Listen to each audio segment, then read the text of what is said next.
વડોદરા તારીખ 22 રાજમહેલ રોડ ઉપર વહેલી સવારના સમયે લાકડીથી હુમલો કર્યો બાદ રોકડ રકમની લૂંટ કરનાર ત્રિપુટીને ક્રાઇમ બ્રાન્ચે ચોખંડીના નાની શાક માર્કેટ પાસેથી ઝડપી પાડી હતી. તેમની પાસેથી લૂંટના રૂપિયા તથા મોપેડ મળી 85,000નો મુદ્દામાલ કબજે કરી રાવપુરા પોલીસને સોંપવામાં આવ્યો છે.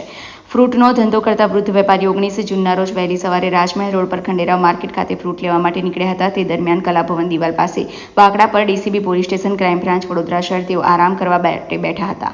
તે દરમિયાન 3 શખ્સો બાઇક પર તેમની પાસે આવ્યા હતા. ત્યારબાદ તેમની પાસેથી ખિસ્સામાંથી રોકડ રૂપિયા કાઢી લીધા હતા. તેમના પર લાકડી વડે હુમલો કર્યા બાદ ફરાર થઈ ગયા હતા, જેથી તેઓ રાવપુરા પોલીસ સ્ટેશનમાં વૃદ્ધે ફરિયાદ નોંધાવી હતી. દરમિયાન ક્રાઇમ બ્રાન્ચની ટીમે લૂંટના આરોપીઓની સીસીટીવી, ટેકનિકલ તથા હ્યુમન સોર્સિંગના આધારે તપાસ કરી હતી. તે દરમિયાન 22 જૂનના રોજ ચોખંડી નાની શાક માર્કેટ પાસેથી તુષાર ઉર્ફે મીનુ કાંતિલાલ ચુનારા, નીતિન રંજીત વસાવા અને એક સગીરને ઝડપી પાડ્યા હતા.